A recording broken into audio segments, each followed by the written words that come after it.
Every weekday in cities across the world, the daily commute begins. In America, it's estimated that 85% of vehicles carry just one occupant, the driver. Most trips are for distances of less than 4 miles or 8 kilometres. So why does this matter? Our world is overheating because of increasing carbon dioxide in the atmosphere. 14% of those emissions come from road transport, mostly cars. Toxic exhaust emissions are also a major cause of respiratory and cardiovascular disease in cities everywhere. Whilst electric cars can alleviate this problem, they are expensive and still rely mostly on fossil fuel-generated electricity for charging. So is there a better, more accessible solution? Cars are a massive problem. By that, I mean the problem is their mass. The average driver weighs 80 kilograms, while the car he drives weighs 1,500 kilograms. So straight off the bat, we are moving a human around in a machine that is 20 times his weight. This commute could and should be done in a much lighter vehicle. For a typical 10-kilometre car journey, we can calculate the emissions created as follows. In this example, his half-hour trip from home to work creates 21.6 kilograms of CO2 equivalent gases. So for a two-way journey, our commuter is generating 43 kilograms of carbon dioxide pollution, or roughly half his body weight. Now look at the same trip made on an electric scooter. Here, the vehicle is 1/5 the mass of the driver, so most of the motor force is used to move the occupant and not his vehicle. The energy required is 88 times less than that of a car, which translates into a huge fuel and cost saving for the owner. More importantly, the carbon emissions from the e-scooter are just 1% of those from the car.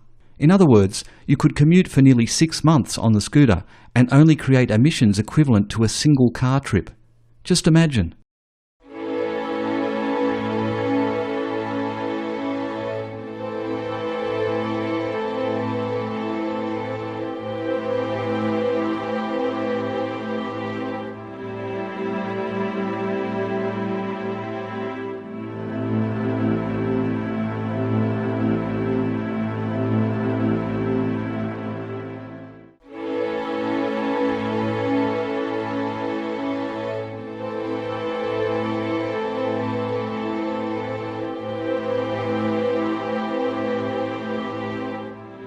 So it's time to address our original question.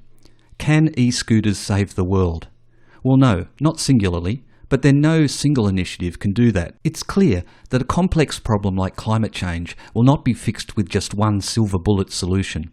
Rather, it will require many initiatives and technologies working in concert to achieve the goal of net zero carbon emissions.